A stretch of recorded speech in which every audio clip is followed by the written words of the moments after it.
Good evening, everyone. Welcome to the Red Hook Town Board meeting of September 25th, 2019. Would you be kind enough to join me in the Pledge of Allegiance, please? I pledge allegiance to the flag of the United States of America and to the republic for which it stands, one nation, under God, indivisible, with liberty and justice for all.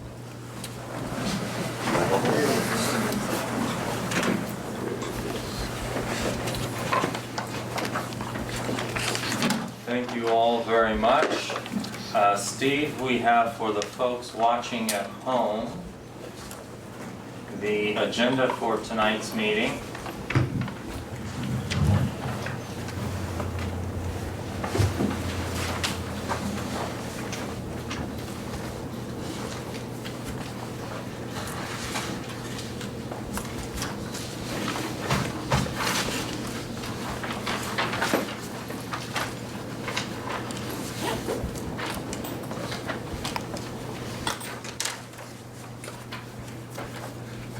Okay, very good.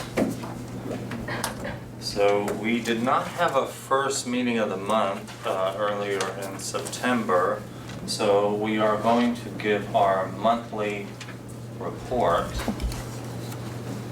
the supervisor's report. For those of you who are joining us in the audience for the first time, and at home watching on TV, we give a monthly report of the financial condition of the town of Red Hook. It's called the Supervisor's Report, and it is for a certain period in time, a monthly period. This would be for the period ending August 31st of 2019. And for the folks watching, we started with an opening balance of $8,307,345. We had receipts of $208,610. We dispersed $455,000 or so, leaving a remaining balance of $8,060,000.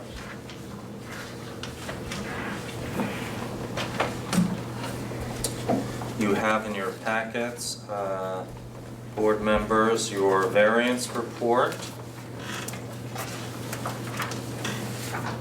and a couple of budget adjustments prepared by our bookkeeper, Ann Conway.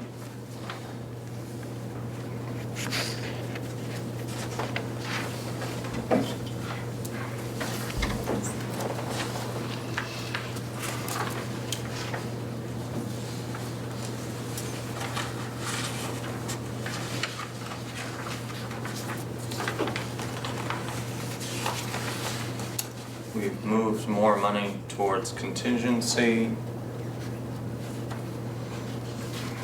So far we've had a good year financially.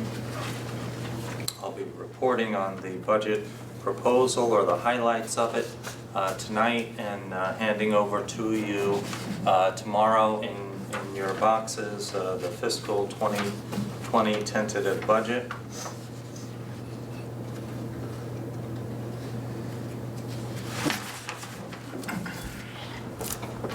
Any questions about the budget adjustments? Nope. Okay, if not, I would entertain a motion to approve them. So moved. Second. All in favor? Aye. Aye, thank you very much. Just for the purposes of like the people who are here, do you want to just like go over like basically the budget adjustments are changes we need to make in the budget that we approved at the beginning of the year, right? As things come up, we adjust the lines accordingly to make sure that we're still on track with our spending and receipts. The budget, I'll be talking about that tonight, is really an estimate of what we expect to expend or to get in revenues in a particular line, particular department or activity. And as the year ensues, we find that no matter how well we predict, we have, in many cases, good variances according to what our budget amounts are. And so we make those adjustments. It helps us address certainly the latter part of the year, what we may want to do with those additional revenues, assign them towards future projects, and I'll be talking about that a little more tonight as well. So yes, we do make adjustments according to how the actual figures play out each month. Okay, so we also have a clerk's report since we didn't have a first meeting, and Sue? Town Clerk Monthly Report for August 2019. Total local shares remitted to supervisor as town revenue, $1,691.08. Amount paid to New York State Ag and Markets for their spade and neuter program, $71. Amount remitted to New York State Department of Health for marriage licenses, $180. And amount remitted to New York State Environmental Conservation, $2,912.92, for a total state and local revenue of $4,855. Pursuant to Section 27, Sub 1 of the town law, I hereby certify that the foregoing is a full and true statement of all fees and monies received by me, Sue McCann, Town Clerk, Town of Red Hook, during the period stated above in connection with my office. And that's it. Very good, thank you very much, Sue. Is there a motion to accept the clerk's report? So moved. Second. All in favor? Aye. Okay, thank you very much. We have a public hearing tonight, which I'm going to recommend be extended to the second meeting of October. It's with regard to the former St. Sylvia's parcels.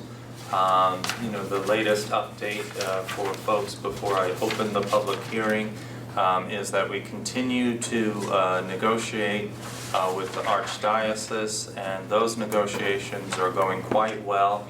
We've been asked to entertain the concept of having a public-private partnership. We are in negotiations about that. I can't really speak to that much more than that, except to say that we hope to have some type of an announcement for you next month. And with that being said, Sue, I'm not going to ask you to read the full public hearing notice, just if you would confirm that the public hearing notice was in fact published in the Poughkeepsie Journal? Yes, it was. Okay. And also posted on the website and sent to the two villages. Okay, very good. So at this time, I would open the public hearing if anybody would like to speak on this topic. Okay, this is, I think, the fourth public hearing on it. And so at this time, I would like to make a motion that we continue the public hearing until October. What would that date be then? 23rd, right? Sorry? I don't have a calendar. I think it's the 23rd. 23rd, I think that's right. October 23rd at 7:35. Is that the right date, Chris? It's a Wednesday. Yeah. That's a Wednesday, that works. Fourth Wednesday. Okay. Is there a second? Second. All in favor? Aye. Aye, thank you very much. Okay, announcements. Just a few announcements before we get started with the agenda this evening. I'd like to remind you that Dutchess County is having a household hazardous waste disposal and electronics recycling event. That's Saturday, October 5th, 2019, from 8 a.m. to 12:30. That's down off of Route 44 on Burnett Boulevard. Pre-registration is required. There's a $10 prepayment for it. There's a list of all the hazardous items that you can bring to that event. And this will be, I think it already is on our website. Check it out, October 5th, 2019. A couple of reminders for this weekend. We have our very popular Tivoli Street painting, don't we, Kathy O'Connor? I see you in there. Saturday? This Saturday. For those of you not familiar with what transpires there, some of us less talented artists go early in the morning and paint squares, and then many individuals from our community sign up and they do street chalk drawings, and there's some really talented folks that come in, and it's just a wonderful community event. We have live music, and it's mostly grant funded and local businesses supported as well. That's the Tivoli Street Painting Saturday. Also on Saturday is Scenic Hudson's annual Farmland Cycling Tour. As you know, we have lots of farms in our community, preserved farms, we're happy to say. There's a tour that always starts at Poets Walk, which is their park that they're kind enough to steward for us here in the town of Red Hook, open to the public on River Road.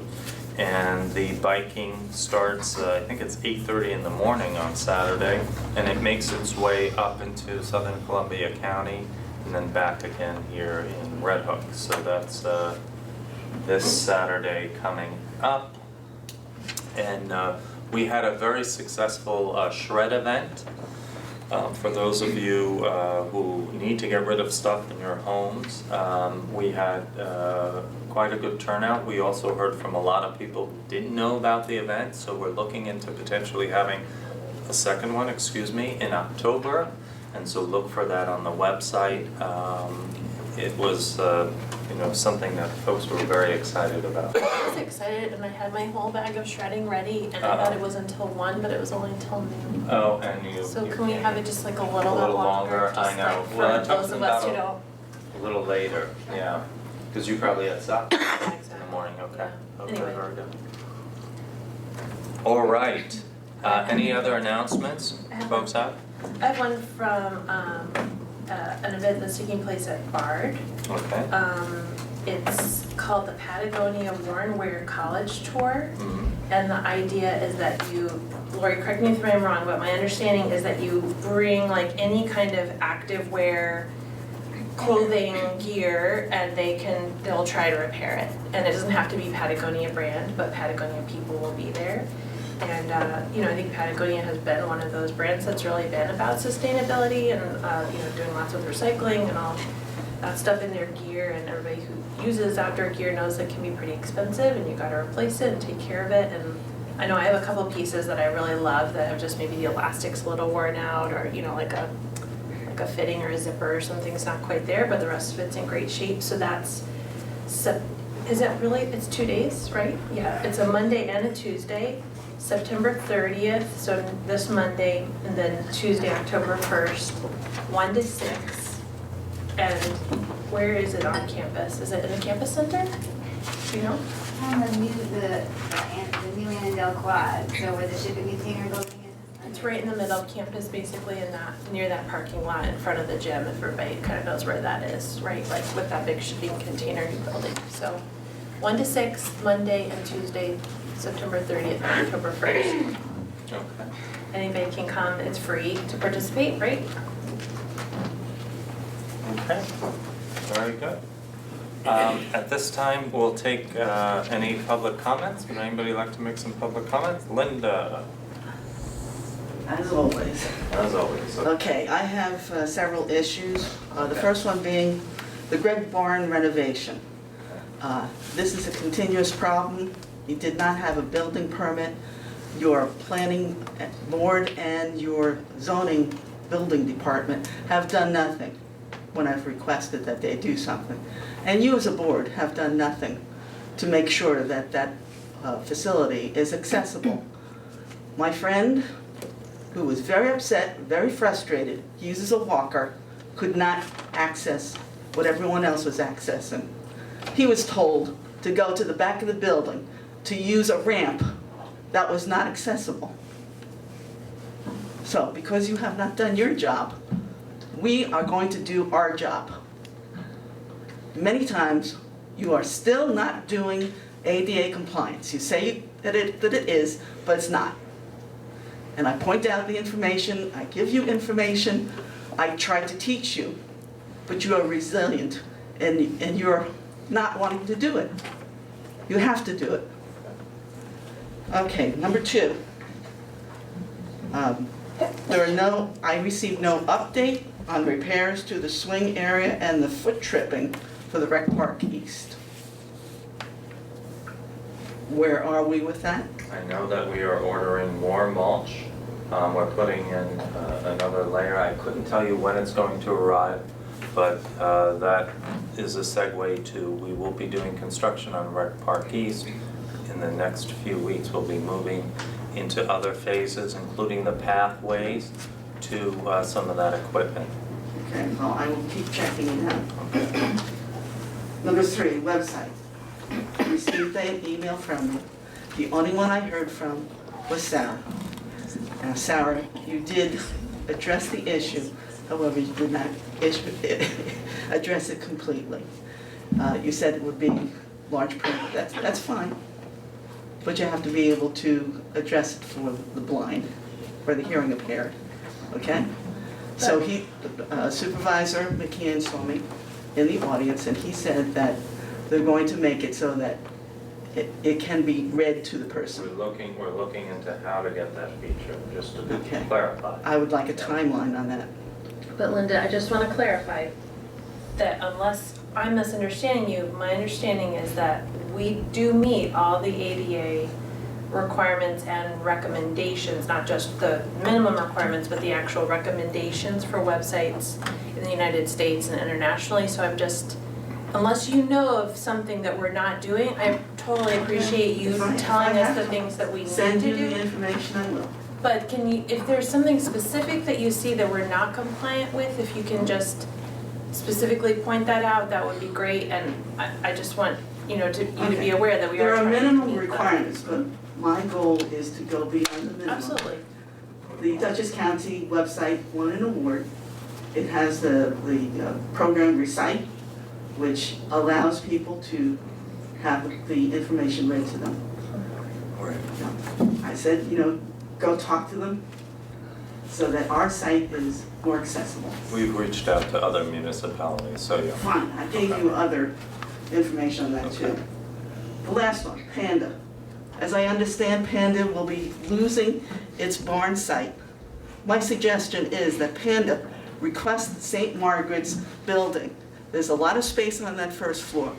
Presently, it's not being used for anything. This would give a use for that building.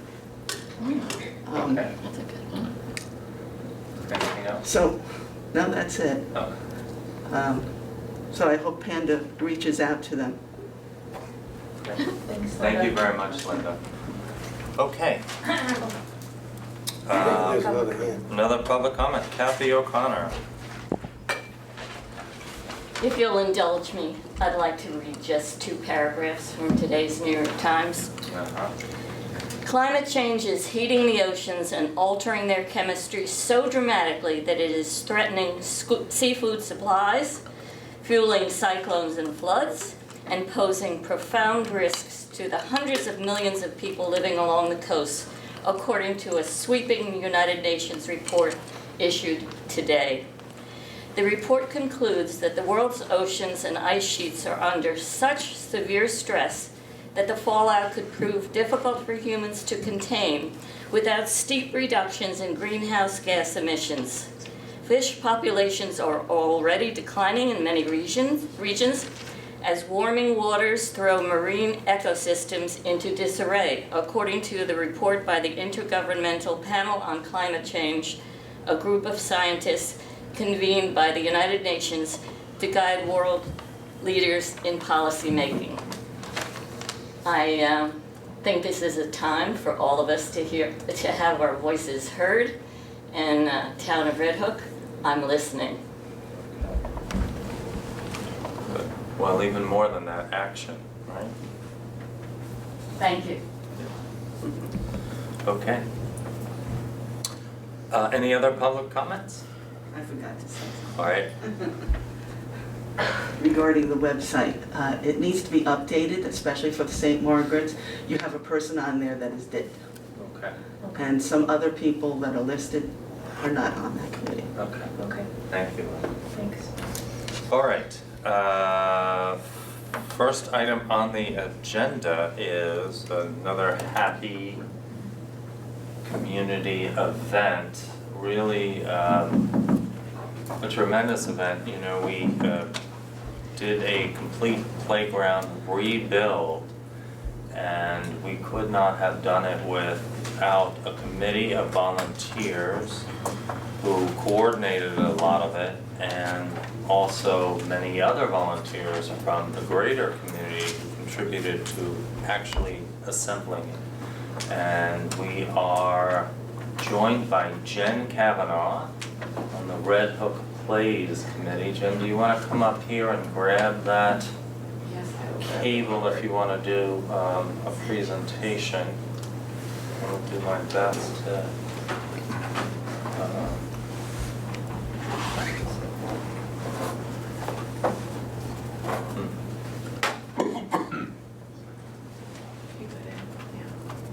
Where does HDMI go? What? Oh, it's over there. There it is. Okay. How does that look? Good. There we go. You doesn't that look better? Jen, do you want to tell people why you're here today and also about the project? I will. All right. All right, so I am here on behalf of the kind of grassroots community organization called Red Hook Plays, who spearheaded the Rec Park Playground Renewal Project. It was a very happenstance committee that got put together based on a Facebook post, which Sarah Mbona challenged to see if people wanted a new playground, and they did. And it just kept going. And lo and behold, we got ourselves a new playground. So just to remind you, the bottom left is what the playground used to look like. That's the little kid area. And the top right is what it looks like now. I took those today. It was a pretty day, and there were people using the park while I was there.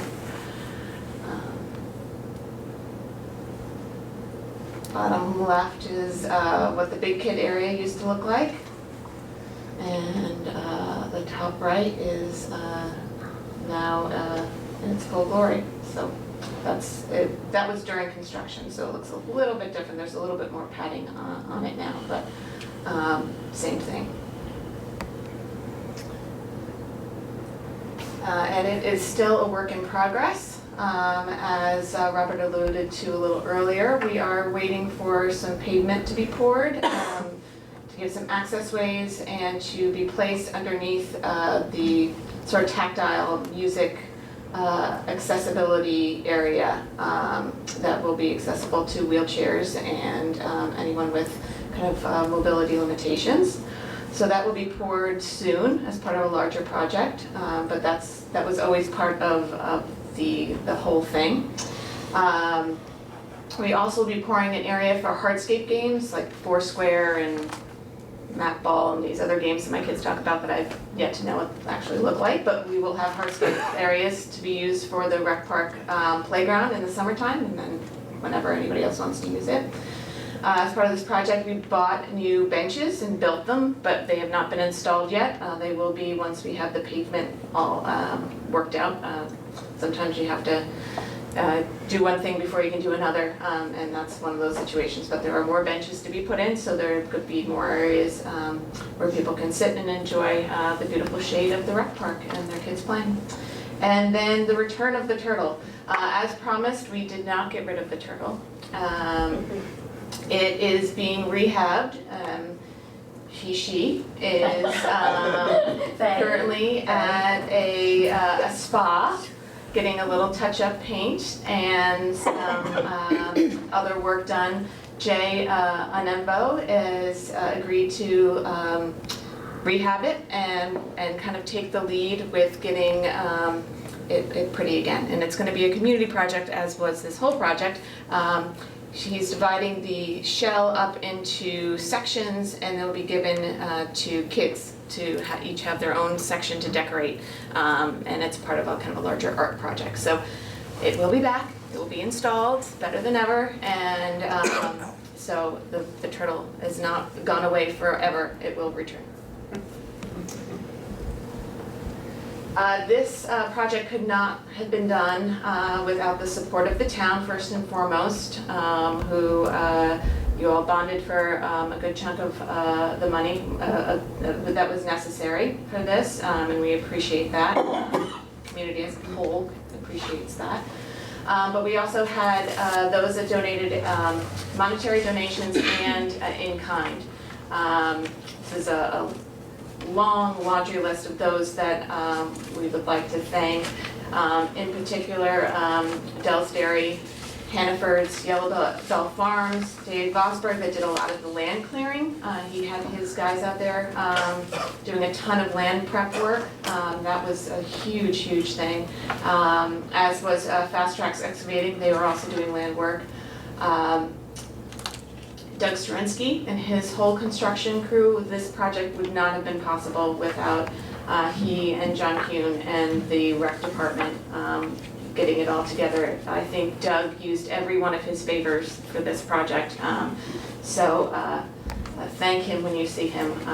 He really twisted some arms and guilted a lot of people into doing it, but I think they were all happy to do. Landworks of Hudson Valley came in at a pinch in the last minute when we were looking at about, I don't know, mountains of stone. I came in from, I don't know what day it was, 3 days in, my back was screaming about 15, and I walked in and thought I was going to break down in tears as I saw, first name, what's his name? Brian Kent, thank you. Driving his front loader with huge scoops of stone into the playground so it could be spread. We had been spreading it by hand with wheelbarrows that some of them didn't necessarily have inflated wheels. I mean, it was a bit of a hodgepodge, and I thought I was just going to cry for joy when I saw him moving that stone so effortlessly into the playground. Other than that, would like to thank those that gave monetarily and also who volunteered. My employer, Third Eye Associates, brought a team of people to help build. State Farm was there. Trusco Bank had a crew there. Our engineers, Ty and Bond, were there. Chris was there. The Rotary was there. All these organizations came together. It was wonderful to see everyone pitching in. Sun Common was there. Dave's Tree Service also helped us out at the last minute. We had this, as you saw on the first slide, this wonderful tower, you know, with a huge roof that no one quite thought about beforehand of how to get it to the top of said tower. Okay. And thank goodness Dave Tree Service was, in the area, and they quickly came with their tree truck and lifted it up, put it down. We gave them a quick lunch, and they were off. It was wonderful. Just they took time out of their day, unplanned, to come and lift a roof for us. Justin Engler was priceless. I think he prepared more bags of concrete in that 2-week period than anyone should have to in a lifetime, and we couldn't have done it without all of his tools. He left his work truck there, his work trailer with all of his supplies, and said, whatever you need is yours, just take it. And from somebody who has a construction business, that was a huge liability to him, because we were just, a bunch of volunteers using his tools. I hope they all made it back. BT General Contracting helped out, as did Kevin Kelly's Ford Foundations. We had a whole truck of concrete come in for a bunch of the different things we had to put in. So I think that covers all of the, and of course Kathy Tribble, the Tribble family were of course there. Oh, and then they fed us. We had all these amazing, we went to local businesses and said, do you think you might, and before we even got out a request, it was whatever you need. Taste Buds gave us coffee. Nicorelli gave us apples and apple cider. Griff's Deli made us huge subs. We had bagels every morning thanks to the bagel shop. Ben at the Village Pizza was, whenever you need pizza, however much you need, just give us a call and we'll make it. And, Salvatore's gave pizza, JB Peel gave coffee, and Entenmann's gave us donuts. I mean, it was just amazing just to see everyone come together and say, whatever you need, we're there. This is a list of some of our donators who generously donated to the project. But first, we could not have done this project without everyone volunteering. I look around the room and I see, almost, everybody pitched in some way. Sarah was there, Harry was there, Robert was there most days. Laura, you were there. I mean, everyone just pitched in for a great cause, and it was heartwarming to see. So these are some of our lovely volunteers. Some raked and moved things with babies on their backs. I think that was actually taken on Mother's Day, which was kind of fitting that a mother should be pitching in for her child, lifting and carrying him around the playground. It was a group effort. It could not have been done without everybody pitching in. And it was really fun. Kids, young and old. The weather, if you remember correctly, did not cooperate with us. There was lots of mud and lots of wet clothing, but we got it done. Everybody just put on a smile and made the best out of it.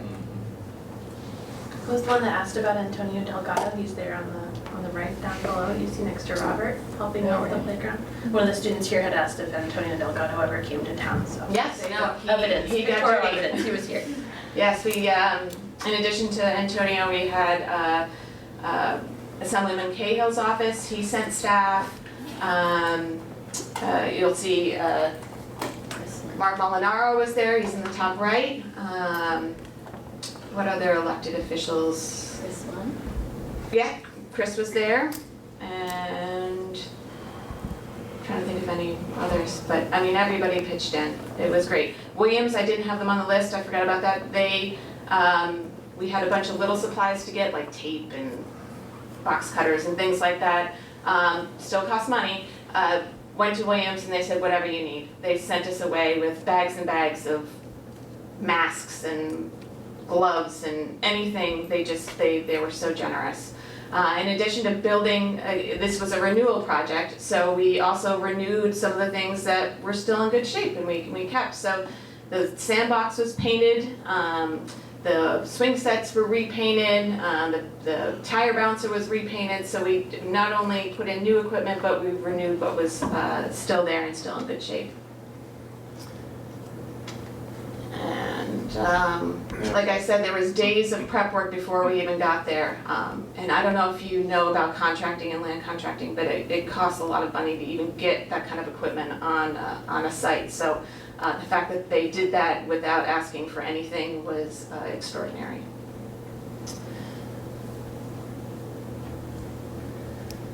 The organizers, like I said, I'm part of Red Hook Plays. Our chairs were Shana and Kathy Trebo. Corinne Molinaro was the secretary. Sarah Bowden was the town board liaison. Shannon Miller was the rec committee or rec commission liaison, and Kara Costello was also on that committee. Wanted to thank the recreation committee, John Kuhn, Doug, and Howie, for all of their efforts. They were there the whole time, pitching in and doing whatever they could. The highway department pitched in. I think all the town board members came in at some time. And then Parkitex is the company we went through, and they had a great staff that walked us through the entire process. They were so lovely to deal with, and they could take a good joke too, so it made it a lot more enjoyable. When you're up to your knees in mud, you have to laugh. For the fundraising, we collected almost $35,000 from small and large donations, mostly small, mostly very small. So it was nice to see so many people want to make things better and improve the community. We've already presented a check to the town in December to help kick things off. And I'm here today to present the final check, which is closing the account, which when I talked to Red Hook Bank to close the account, the woman on the phone said, "Oh, you're Red Hook Plays." And I said, "Yes." And she said, "You're the one that built that playground." I said, "Well, not really, but sort of, we helped him." And she said, "Thank you. Thank you. We love it. And we're so happy. Our family loves it. We love going there." And that's so great to hear. If any of you have gone to the rec park recently, I mean, anecdotally, I haven't taken a real survey of it, but I think counts are way up. There are a lot more people using the park than they have been in the past. I mean, that park on some days is just packed and it's so lovely to see. So anyway, so without further ado, I'd like to present a check to the town for $4,380.42, which closes out Red Hook Plays. I'm done with one of my hats. And so, yeah. We'll promptly deposit that Yes, tomorrow. to be used for rec park expenses only. Yes. Well, playground. Playground.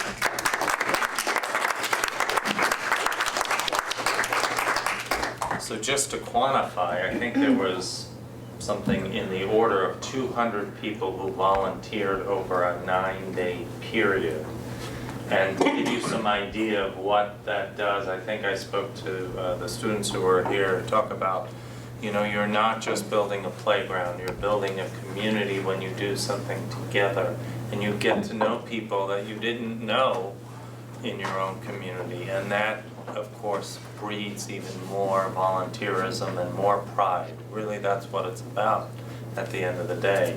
That effort also can be quantified in dollar terms. So the fact that we did not use taxpayer dollars for assembling the playground means that we saved somewhere, according to the company, somewhere between $60,000 and $80,000 in labor costs because we had volunteers doing that. So again, it all goes back to we couldn't do it without the people in the community being involved and having great volunteers.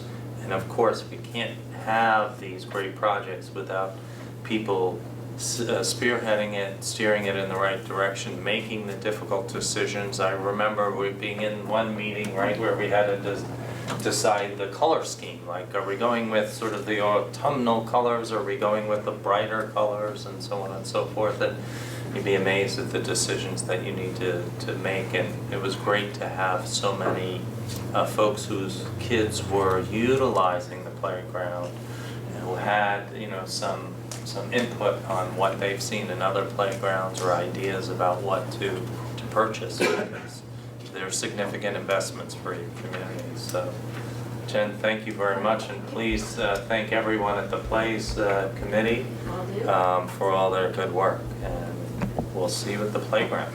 Yes. All right, very good. Thank you again.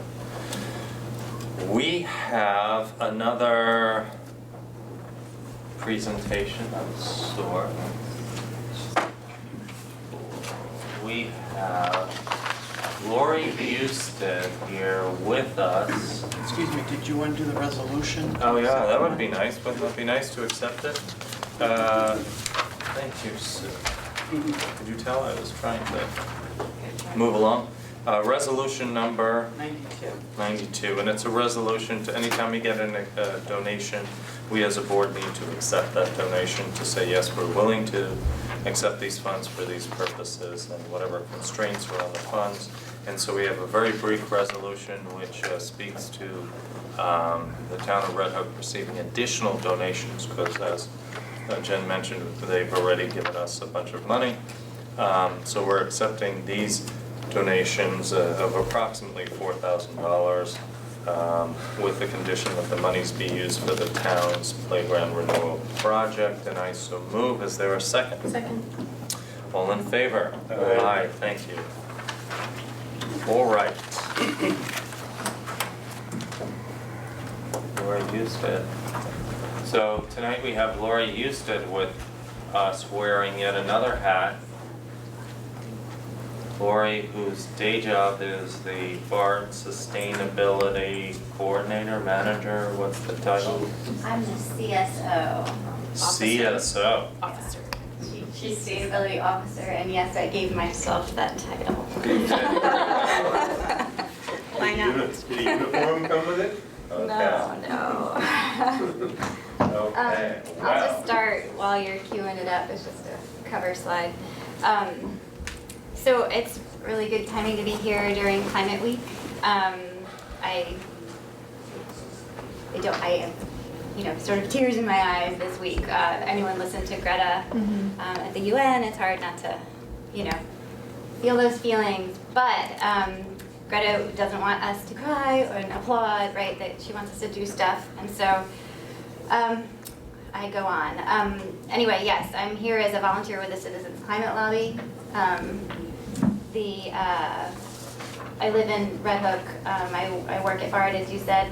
I'm joined by Tivoli, who stood in the front of the village of Tivoli a month ago doing the same thing. So another Citizens Climate Lobby volunteer who wears many hats in our community.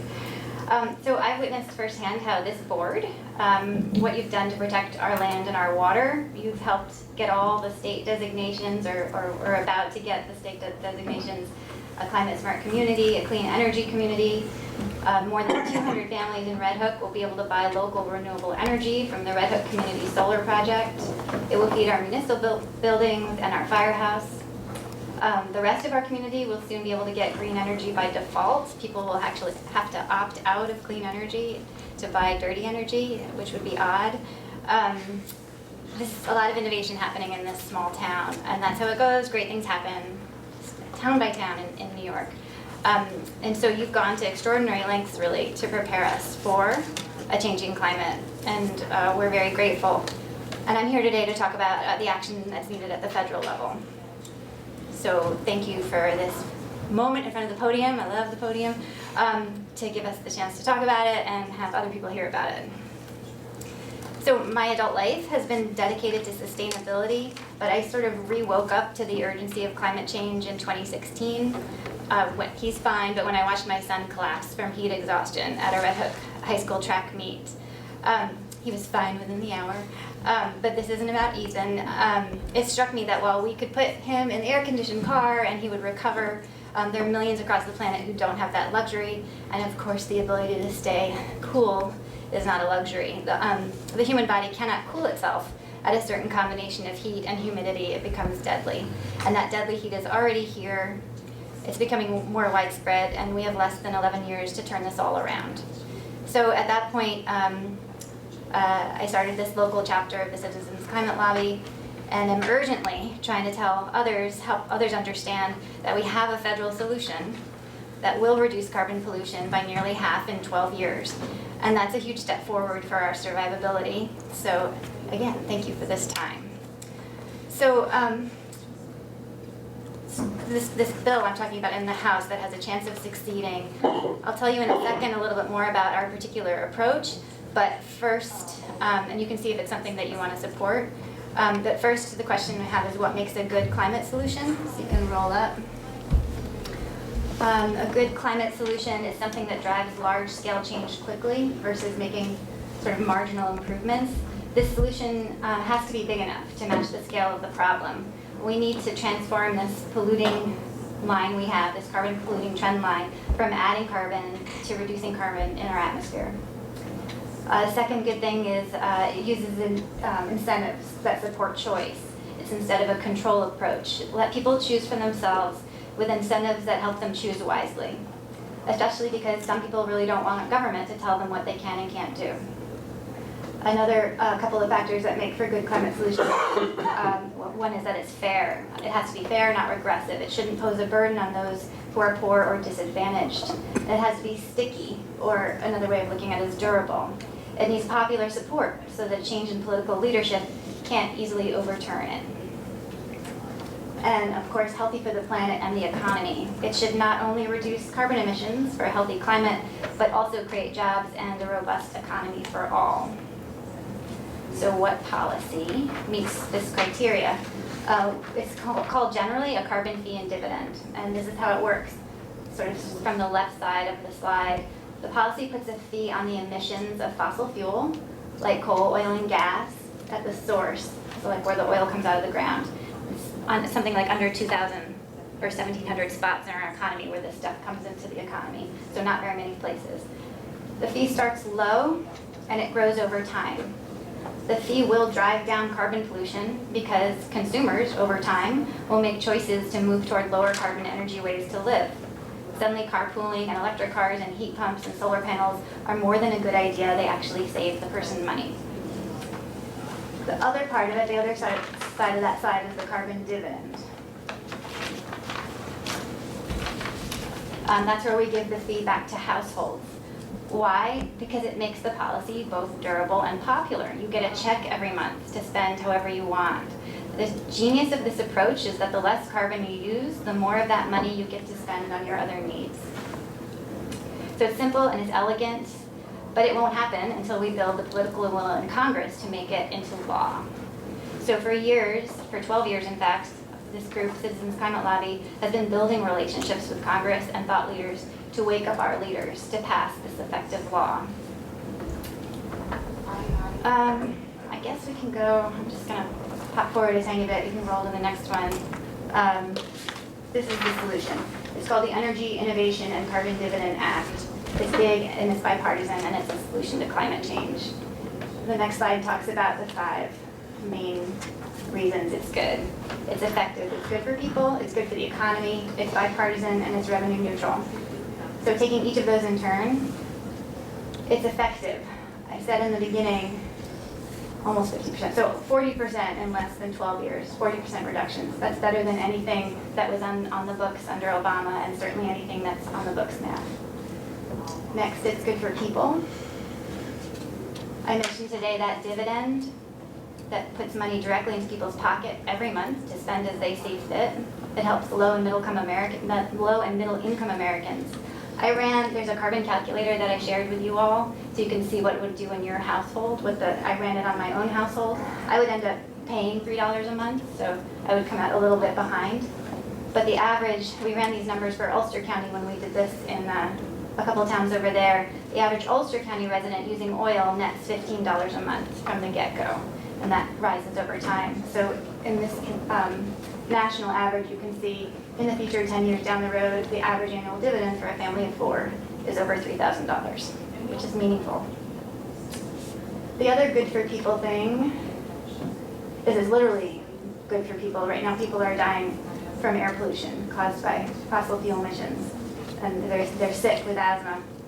In the future, people are alive in that huge number. So, the next one is it's good for the economy. Jobs are created. Right now, we're faced with growing losses from the harms of fossil fuels, 240 billion and climbing. And in the future, we're making 2.1 million jobs. The last 2 benefits are that it's bipartisan. Both Republicans and Democrats are on board, co-sponsoring this bill together. The majority of Americans support Congress taking action on climate change, and it's too important an issue to get caught up in partisan politics. Lastly, the jargon, the revenue neutral thing. So government doesn't grow as a result of this policy. They don't be collected, they go right back to households. Let me see what's next in terms of slides. Okay, yeah, people are supporting it. There's a huge number of people on the website, energyinnovationact.org. This is just a few very notables. You can see thought dignitaries on the conservative side and on the progressive side as well. And I understand that fellow is a skateboarder of some sort. This one here, Alex? Yes, yeah. So, yeah, next slide. We are needing to build the will for this.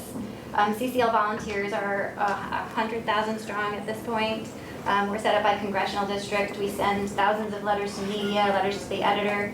I just got a post during this meeting that we just got our 64th co-sponsor in Congress, so it's climbing every day. Hundreds of cities around the country have done what we're asking you to do tonight. When we did this talk in Rhinebeck, in the lead up to it, we then put up the call to a bunch of businesses. And every business we just talked about it with said they would endorse it. So once you tell people about it, they understand and want to act. So I guess also because we have the benefit of a lot of people in the room, it's not just your voices we want, it's individual voices too, and writing letters to your congressman. So that's it. I didn't say at the very beginning that we're hoping you will pass a resolution in support of the Energy Innovation and Carbon Dividend Act tonight. The town of Red Hook Conservation Advisory Council everyone who voted yes for you to do this tonight. I recused myself. And you're helping create the political will for a livable planet with your vote. And thank you for your time.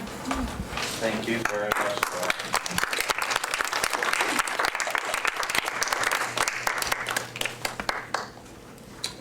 Okay. Lori, can I ask you just a nuts and bolts question about it, just out of curiosity? So I know one of your slides said that the government won't grow from this, but I'm just curious, pragmatically, like who is actually collecting the fee and who is processing the money out to families? Because it seems like that's something that is like. we Yeah, have it's to set up the be same way you paid. get your social security check, right? The Department of Treasury. Okay, Yeah. so So, it's like, go it- through mechanisms that already exist. Yeah, That's yeah, something, and okay. it's, I mean, to that point, the government has to have the address, so it's for, Yeah, yeah. it's for citizens of the United States. Yeah. And adults get one share and kids get a half share. Yeah, there's an administrative cost Yeah. to that, obviously. And when you said people, when you do the carbon calculator that, you know, you would be paying $3, you don't, obviously people aren't actually gonna be paying fees, those fees are being assessed at like the producer level, but we're, in theory, like, let's say it costs more to process gasoline or something, we're assuming that that will be passed on to the consumer, and, Yeah. right, is that the way? Yeah, so, So the fee, the money you get back from the government then is sort of trying to defray, incentivize reducing those costs or trying to defray that cost. yeah, you're, like I was talking about, that was the net benefit Yeah. or loss to me personally. Yeah. You explained it very well. What's even is the amount of check that comes to you, but what's not even is how much you're spending in life to emit carbon pollution. Right. And so if you're low income, you're often not flying around the world and paying that extra carbon fee for your air flight. So you end up coming out ahead. Yeah, that makes sense. And then it unleashes on an innovation in the market. You know, I mean, they're not making my hybrid electric gasoline Volt anymore. They're going to all electric vehicles. So the companies are endorsing this. They want certainty in the market, and it's driving innovation. The attic insulation company we have, you know, in town, they'll get a lot more work because people are going to want to seal up their houses. Yeah, it's an interesting stat that in the renewable energy space and energy efficiency, that those jobs now are larger in number than all of the fossil fuel industries combined, oil, gas, coal, in the United States. And so, you know, the argument is definitely there that the jobs will transition. We just need to make sure that, you know, we bring everybody along and educating, you know, the tradesmen. So. And the jobs aren't all directly in renewables and energy efficiency. People are going to start, they go to the doctor a little more, they get checkups, they go to the dentist. So there are others that are indirect jobs. Benefits. More money to the consumers. A good idea. Okay. Any thoughts? We do have a resolution here which would be 93. It's a rather lengthy resolution, but I think Lori sort of outlined the highlights of it, which is that climate scientists worldwide are in near unanimous agreement that the planet Earth is warming rapidly and to a degree that is perilous to human civilization. I think you had a picture up in your presentation of James Hansen and, you know, 350.org, and, you know, years ago, many of us were involved in some events surrounding that where the level of CO2 was 350 parts per million, and we've blown through that number. We've blown through 400. I think we're up somewhere around 413, 414. Does that sound about right? And 350 was thought to be a number that we wanted to stay underneath. So clearly we need to turn this ship around, as I like to say.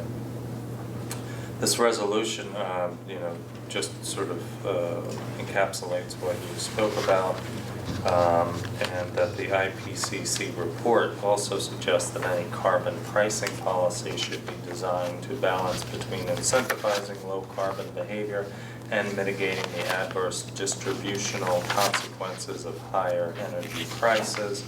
And this legislation, or proposed legislation, the Energy Innovation and Carbon Dividend Act, HR 763, which has been introduced in Congress, would establish a steadily increasing fee incentives to transition sooner rather than later. The act would return all revenues minus 3% for administration to each American as a monthly dividend. And it would allow over 70% of American households to financially benefit from this type of initiative. And so I would like to move this resolution, if I may. Is there a second? Second. Is there any further discussion?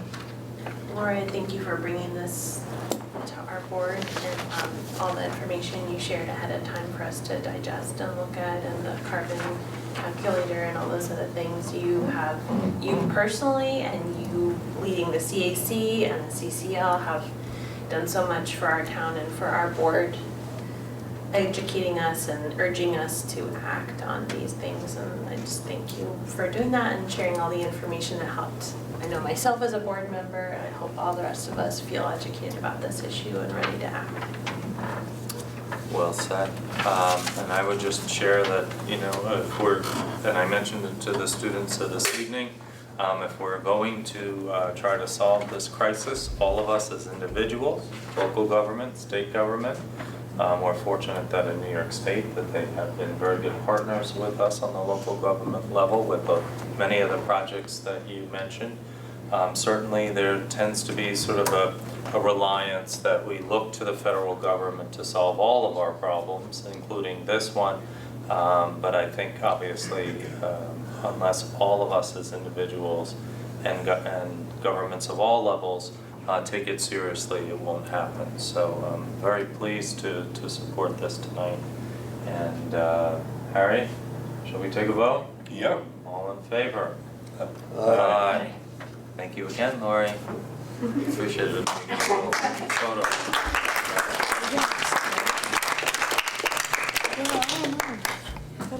Very good, okay. We are now moving over to another topic. Or as they say, show me the money. The fiscal year 2020 budget, which will be given to the town clerk tomorrow morning with my budget letter and for consideration by the town board. But I just, because of the timing of the meetings this month, wanted to give you a few highlights of what that budget says and does, and include some context, what we've been working on over the last few years. So this is the 2020 budget highlights. Okay, the 2020 budget maintains the essentially a flat tax rate. Again, for the fourth consecutive year. If you look over the course of the last 4 years, the household impact has actually gone down. There's been a decrease. Fortunately, our fund balances have gone in the other direction. They're higher, they're steady and strong in 2020 projected. We've talked about the credit rating was increased in 2016, and there's some indication that maybe in the near future that may be increasing again. Our risk assessment as put out by New York State is very low. I've cited the Standard & Poor's already. One thing that I'm very excited about in the 2020 budget is instituting essentially a living wage for all of our employees, not only for their benefit but our benefit as employers. What we've heard is that for certain positions here in town government, we're not able to attract and retain the staff. We heard from our highway superintendent that the need to pay, for example, our wingmen and women who go out in the middle of the night and go plow with our guys, a living wage of $17 an hour. I've included that in the 2020 budget, as well as other benefits for our employees as well.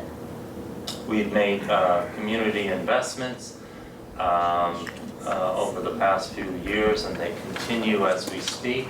Route 9 sidewalks you all saw a couple years ago, town parking lot as well.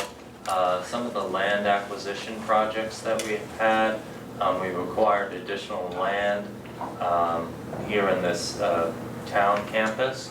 And one of the things I'd like to work on, if given the opportunity next year, is on looking for a plan for the future for our municipal campus area. We need to think long-term about our facilities, what will be best for all of our operations here in town. We've acquired some land to do that. We have the flexibility. We've made significant investments and will continue to do so in the highway department equipment and in our roads. Lots of improvements that I think we've already started to talk about to our recreational park. We've got new tennis courts. We just unveiled our new pickleball courts last week, as a matter of fact, and I see some faces struggling to understand what pickleball is. It's sort of a hybrid between table tennis and regular tennis. We've got a new basketball court coming for those of you who have been playing on the one with the cracks. New playgrounds we've already talked about, rehabilitated ball fields, structures, and trails. Hopefully we'll be talking more about trails at our next town board meeting. Retrofitting town campus with clean energy and efficiency upgrades and increasing accessibility. Certainly a lot of the projects you heard about, community solar and community choice aggregation, are initiatives that will pay off for us and our taxpayers going forward.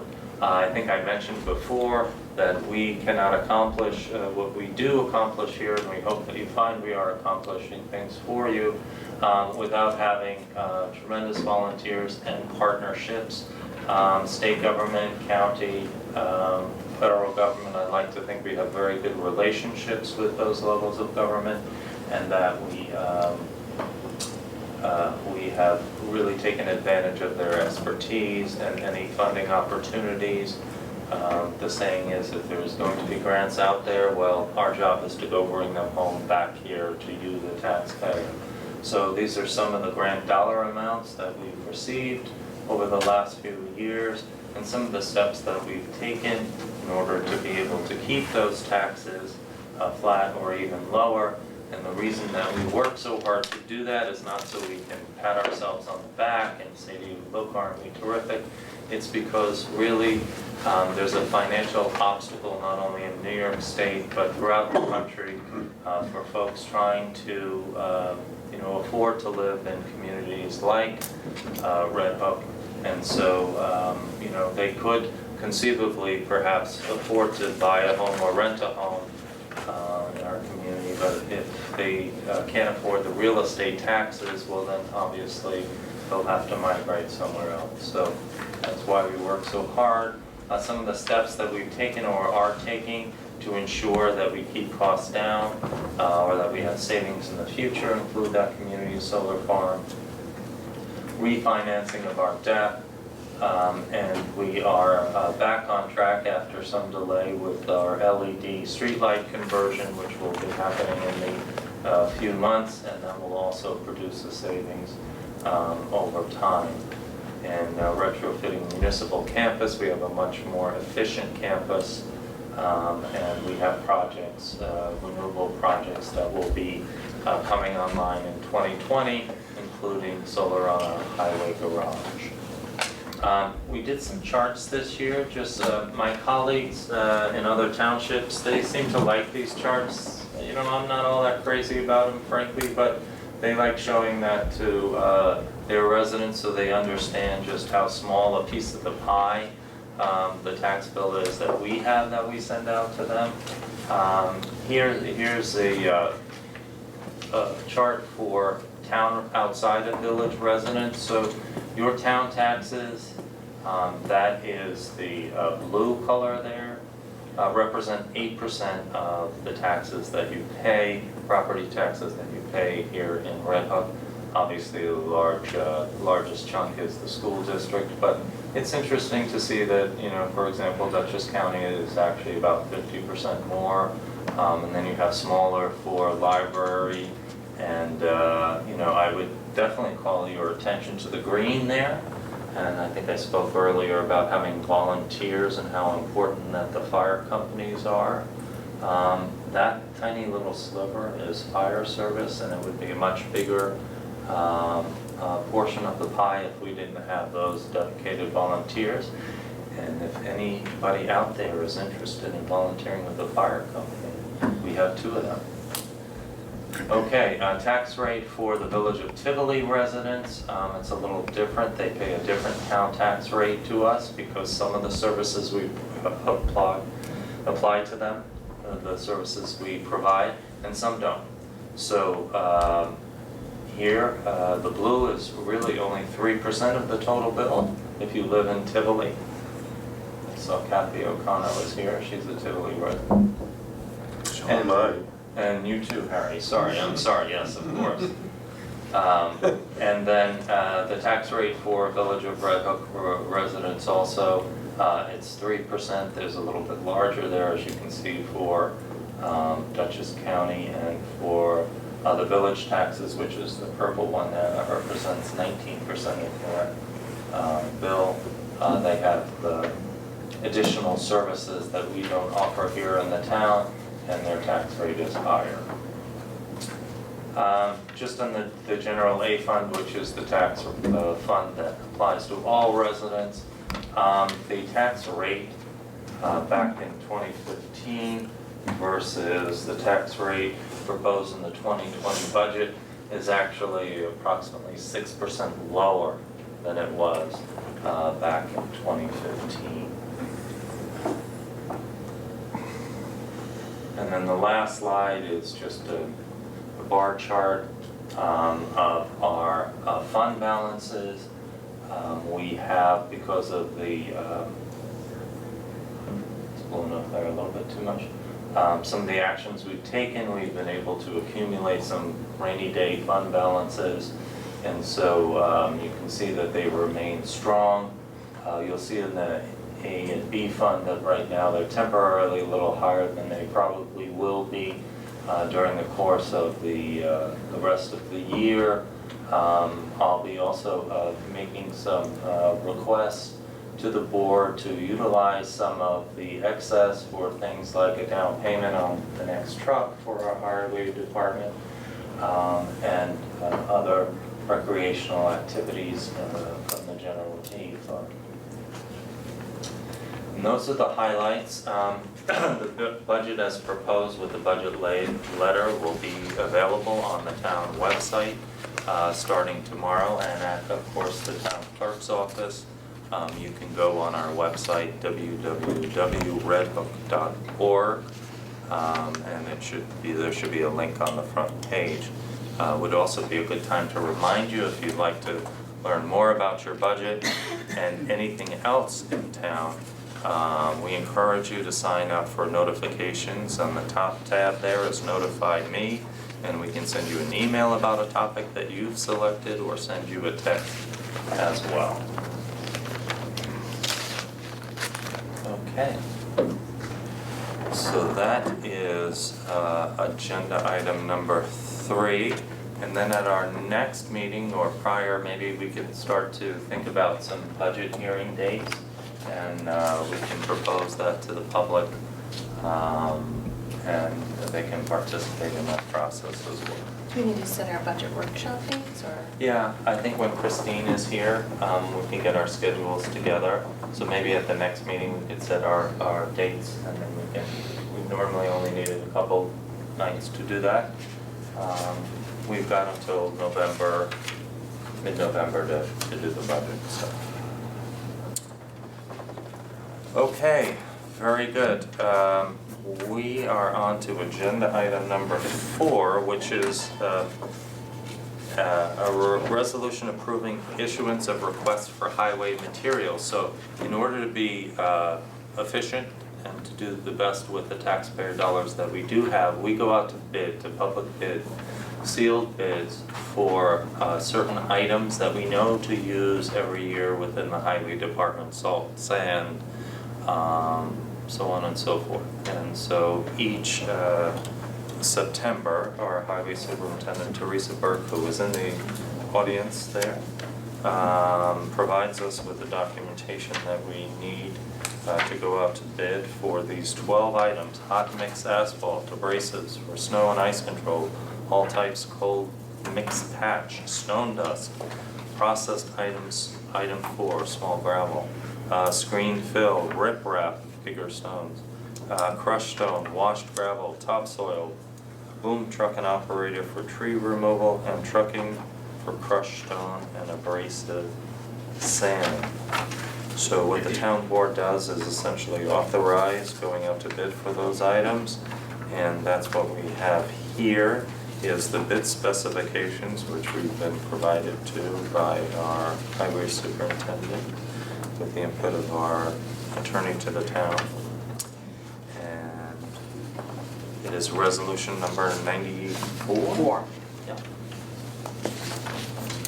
Okay, and it's dated today, September 25th, authorizing the town clerk to advertise a request for sealed bids for the purchase of ice control abrasives, a request for sealed bids for hot mix asphalt, and a request for proposals for various materials and services for 2020, and I so move. Second. Okay, any further discussion? If not, all in favor? Aye. Aye, thank you very much. Okay. A minor edit we need to make. We passed a resolution lowering the speed limit. Requesting to lower, right? Or- Requesting, thank you. Requesting to lower the speed limit on River Road again. We had it lowered to 35.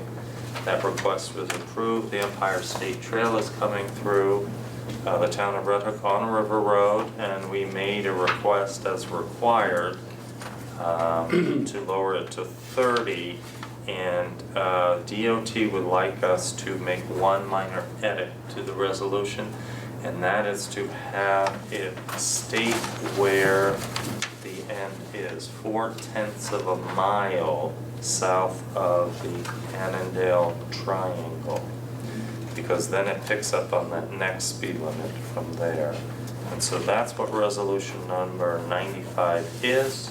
So once you clear the triangle, you can open up and No, it's 35? No, it's the opposite. It goes down to 25 there because that's the pedestrian area Yeah. where these lovely people probably cross Yeah. a lot, right? There's a lot of crossings you all have there on River No, Road. I'm saying once you get past the triangle, the Oh, other you way. mean the other way? You can let loose? Let loose and go You 35? can go from 25 to 30. It would Wow. now be 30 now. So the Until the idea speed is, tables come and then.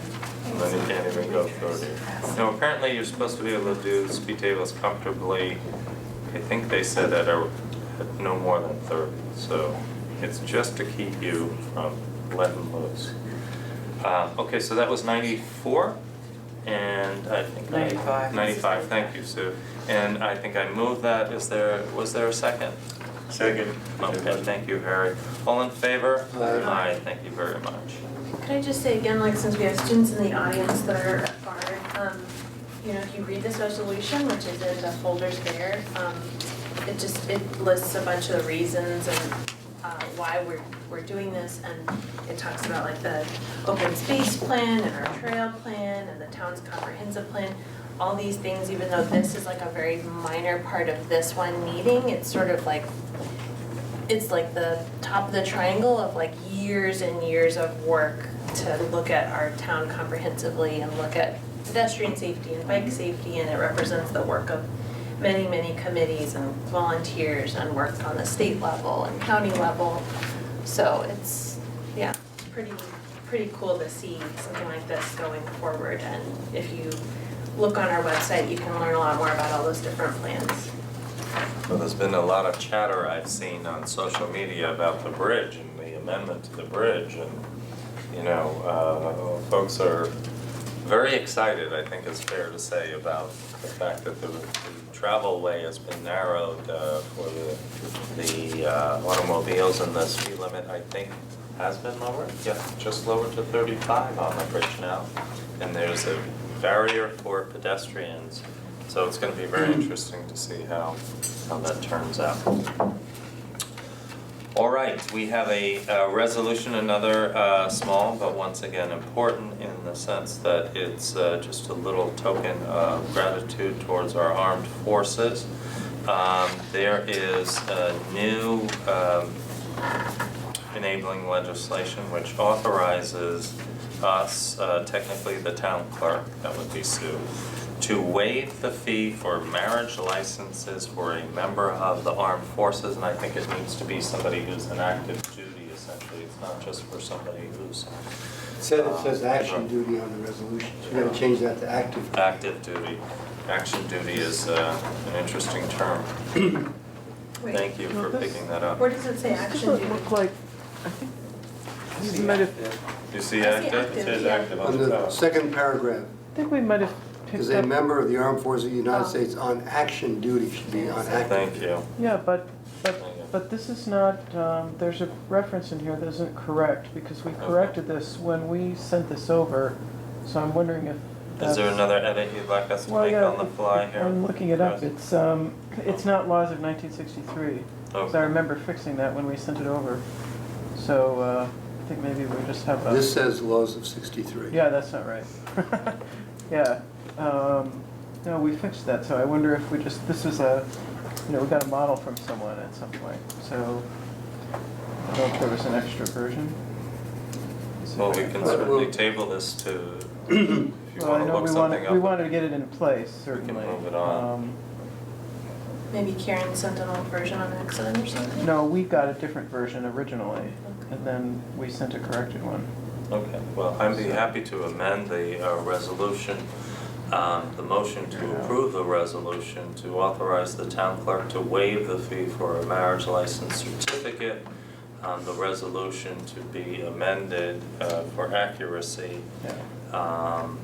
at a later date, but that the town board supports this resolution to waive the fee, and I so move. Second. Any further discussion? If not, all in favor? Aye. Thank you very much. Okay.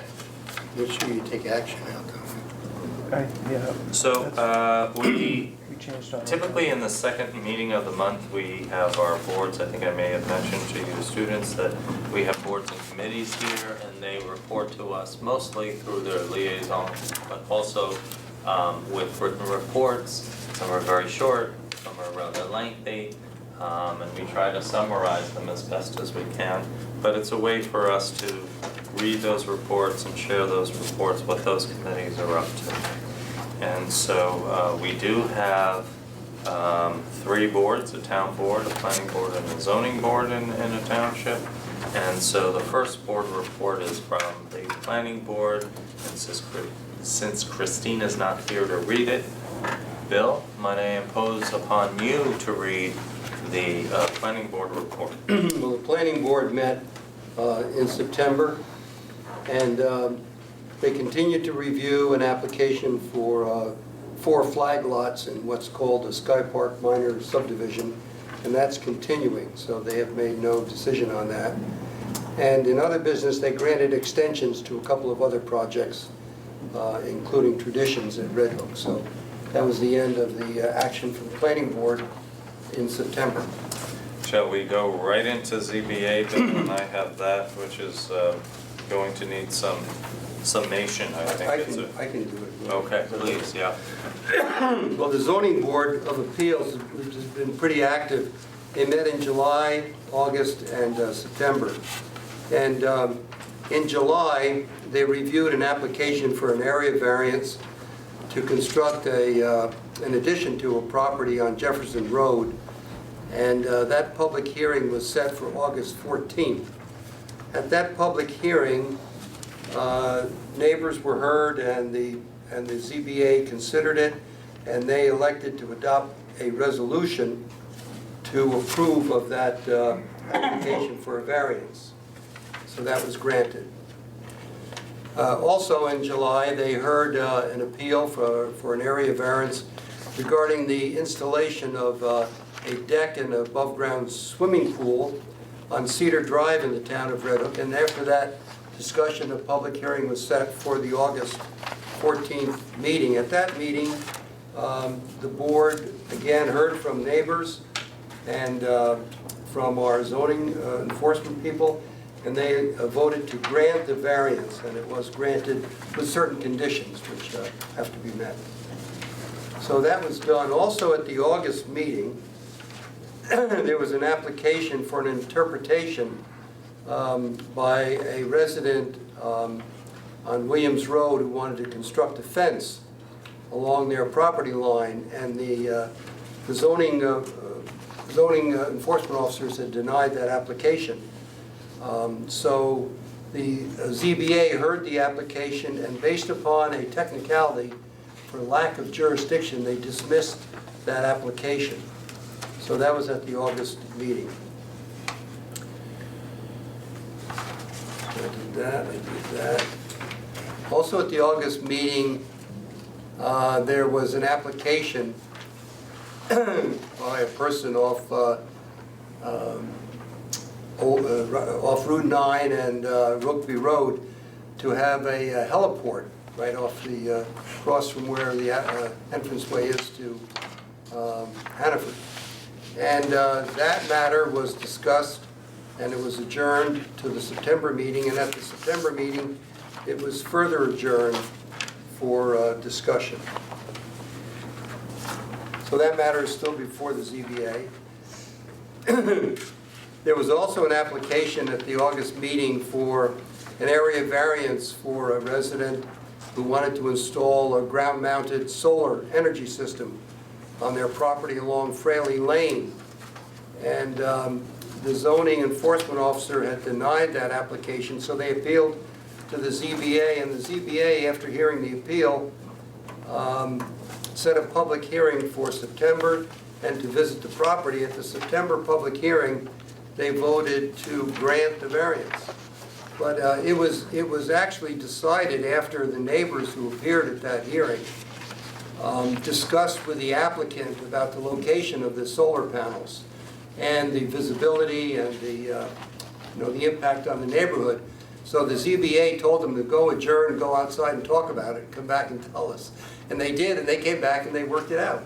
And based upon their recommendation to the ZBA granted the variance according to certain conditions again.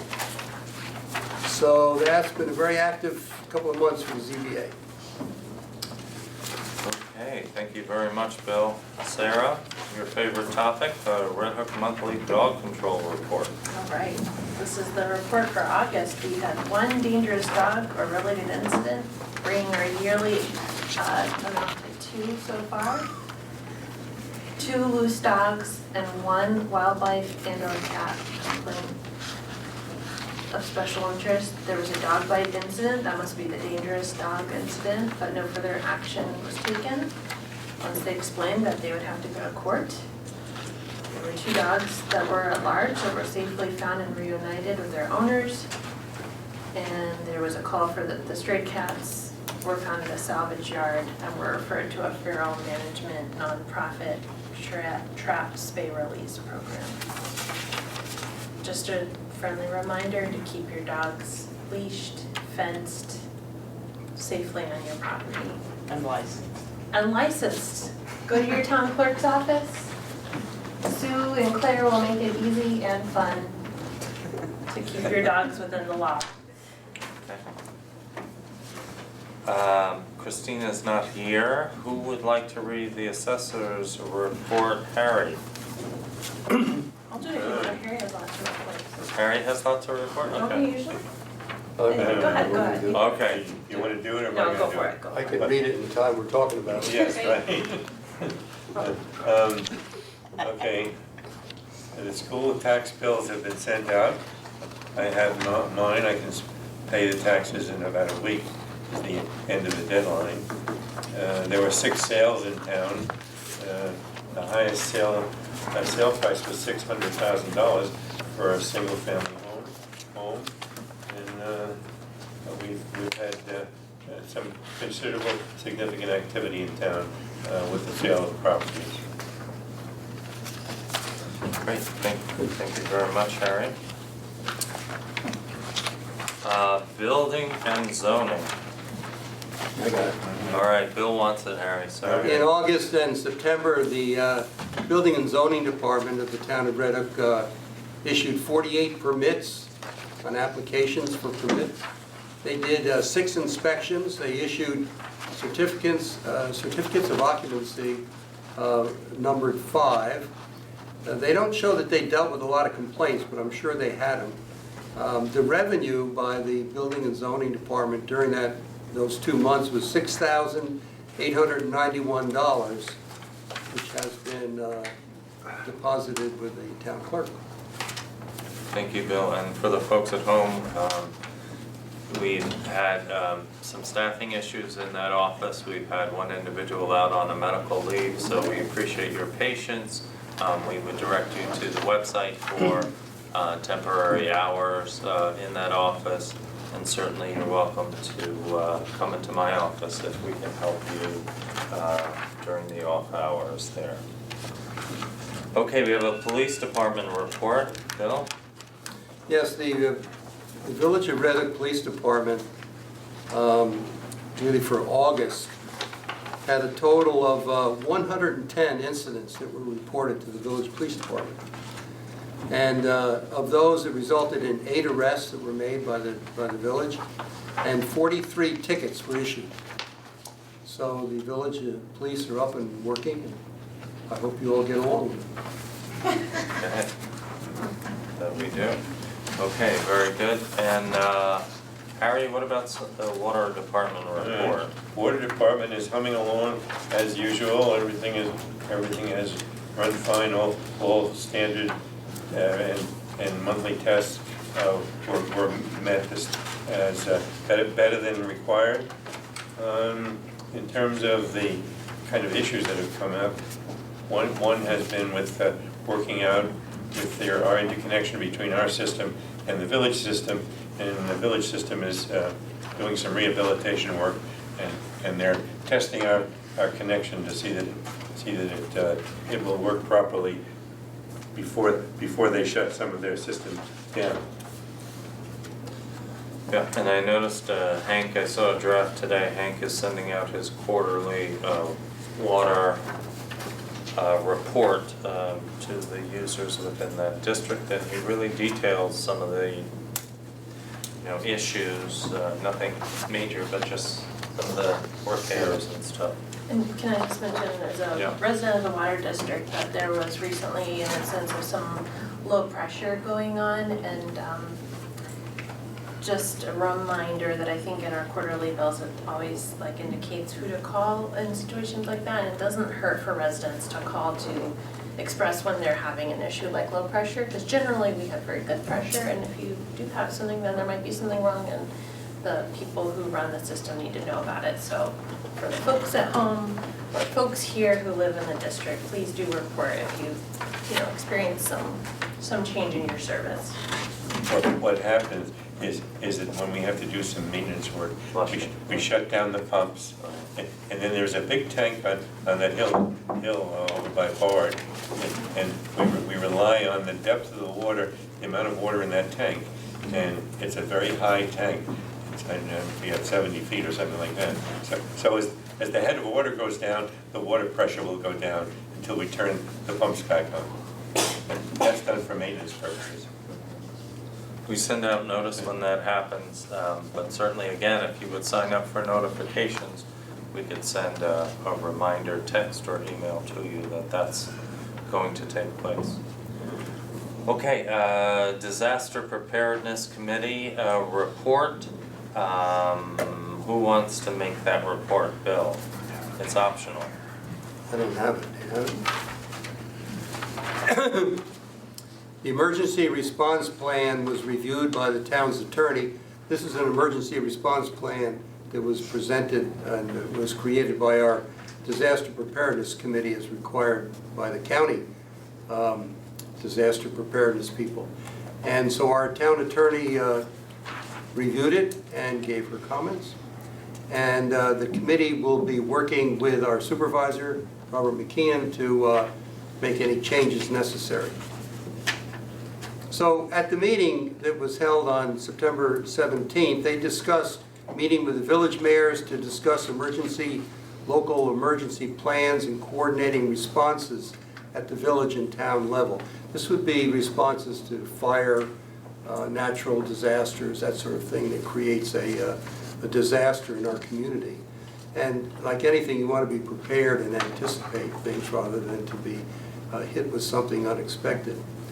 And so the committee is working with the county in developing a system to create and maintain a list of residents who have access and functional needs that take place within their environment and which present them to be at risk in the event of a natural disaster.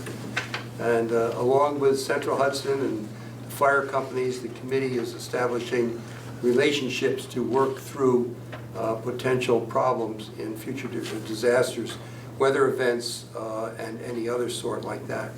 So the next meeting is in October. That's their work. Thank you very much, Bill.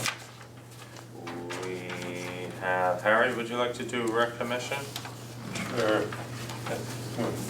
The essence of the rec commission is now closing things up for the winter and winterizing them. We have done considerable work over this summer. We have rebuilt the tennis court, which was in spring. We plan to do some considerable work on the basketball court. We have converted our skating rink to pickleball courts, which is a strange misnomer there. I'm fine, but it's a little bit bigger than table tennis and smaller than tennis. And we've closed down our skating rink, which was an oval. Do we have a picture of it? No. Okay. No, I thought I would put something. There are now four pickleball courts in what was the skating rink, and they're being very actively used. Of course, you've heard about the playground project. We're, as I say, doing a lot of maintenance. The tennis courts have been utilized at a great rate this summer since they're in A1 shape. The restrooms have been updated, and we have a lot of maintenance work and changes that will be made over the winter there. And a lot of what's in here is preliminary to that. And what was supposedly was our new tractor broke down. Oh, really? Well, you know, the whole driller broke, and it actually made did some serious damage. You're talking about the backhoe there with the Backhoe, attachment, yeah. It tied up the tractor for a while. Thank you, Harry. Bill, you had an intermunicipal task force update for us. Well, the Intermunicipal Task Force submitted their 178th monthly report to advise the town board that at their weekly meetings since August, they have been still reviewing a proposed zoning amendments to the Red Hook zoning law concerning Airbnbs, or what we call short-term rentals. And so that discussion continues, and there's a joint meeting and informational hearing for the public and for the Economic Development Committee that has joined with the task force to have that presentation on October 30th at 7 p.m. at the Red Hook Town Hall. And at that time, the task force will present what their thinking is on the short-term rentals. And as you know, Airbnbs, short-term rentals, are a very popular subject in the United States and around the world. Right now, the subject, in the face of the students attending this session tonight, I also wanted to note that the Intermunicipal Task Force this is their 178th monthly report. So this task force has been meeting since 2004. And the purpose of the task force is just to think through matters involving conservation and development issues in the town of Red Hook. And it has probably been responsible for some legislation over the time. There's a list floating around of 8 or 10 things that have been accomplished, but one of the things is that they're taking a look at this, how Red Hook should regulate short-term rentals, if at all. And of course, with the Bard connection, there are a number of short-term rentals in the community. There's an issue about the availability of hotels and motels in the community, as you may know. And so all of these issues are worked out on a regular, weekly basis with a lot of thought and maybe some action along the way. So that continues. Very good, thank you, Bill. We also have Sarah, Town of Red Hook Tree Preservation Commission report. This is the report for September, where it was logged in September. So there's a cleanup date for the nature area at Mill Road School, scheduled for October 12th. The fall 2019 tree order was finalized and will include 2 trees for the south side of Pitcher Lane. 2 of the new Pitcher Lane oaks were restaked because they continue to be very floppy. Is that a technical tree term? Okay. Cleanup work on Pitcher Lane in preparation for the spring 2020 planting was detailed.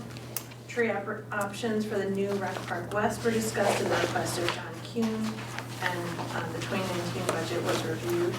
So if anybody's been driving along Pitcher Lane, you'll see the nice new tree plantings that have gone in with the last 26 altogether. Wow. Yeah, I recently had to change my morning commute because of a different nursery school situation, and I go by Pitcher Lane almost every day now. It's really nice to see them, and we all wish them the best of luck as they grow and put down their roots, right? Absolutely. Yeah, so thanks, Tree Commission. Harry, through the miracle of technology, I was able to get on somebody's Facebook page and show you what a pickleball court looks like. It's like a mini tennis court. They're using these paddles that are about the size of a racquetball. And the yellow ball, if you could see that there, sort of in the middle, that's got holes in it, it's like a wiffle ball. And it's all the latest rage. The courts are very busy there, so it's very exciting. Even with the addition of this, there's still room for like the skateboarding that takes place on the other end of the. We're upgrading that as area, well right? as part of the park project. We're just kind of waiting on the skateboard company, frankly, at this point. But just to show folks what it looks like. Okay, then the only other report we have is from our highway superintendent, Teresa Burke, who wanted to make a presentation about plowing, I think, right? Yeah, every year around this time, we like to remind people how our plowing operations work. So to make it a little more understandable, I did do a couple of photos and maps. A map. But it's so low tech, we don't have an easel. So I don't know, can you see this over here, Steve, or should I put on the chair? Yeah, it'd be better a little, Okay. yeah, there you go. So, if you can't see this, this is the Town of Red Hook Highway Garage. It's on the back of the campus there. And these are our vehicles that we use during plowing. And this is a map of the town. And what I've done with this map is color-coded, and I hope this stays up, please, the routes that our plow trucks take. And for your information, I put the drivers and the trucks, the types, and the cost on a little thing as well. So we have, Should we use the word snow to begin this? we're already thinking about it. So everybody, make sure everybody understands we're talking about snow This is plowing. about snow What plowing. other type of plowing is there? I don't know, but I'm Well, sitting here there's saying, field plowing. where's the word snow? But anyway. Down in Kentucky, they Well, don't we plow, don't do they that with those scrape. kind of trucks, No. right? Yeah. They plow the fields, they scrape the snow. You know, I So- lived there and many years ago, and they didn't have any snow plows at all. What they had were or basically pickup trucks, and they would tie a railroad tie behind them and a chain on either side of it to the back of it, and they tow it around, even on the main streets. Well, we've come a long way, and I'll tell you about We should that. go back to that, Harry. It did not work. So these are the plow trucks that we have. And we have different types of plow trucks, different sizes. So we have a 6-wheel, we have 4 6-wheel dump trucks that plow and 2 10-wheel dump trucks. And then we have a light-duty dump truck, and that's not shown there, and a pickup truck. So these are color-coded to the areas on the map. So you get to know who your plow driver is and where they go. So Steve has been plowing for 10 years now, and he's down here in Forest Park. Kenny's up here, he does the Tivoli, kind of your area, but not exactly through Bard, near there. Then Ray does over here, Oriole Mills portion.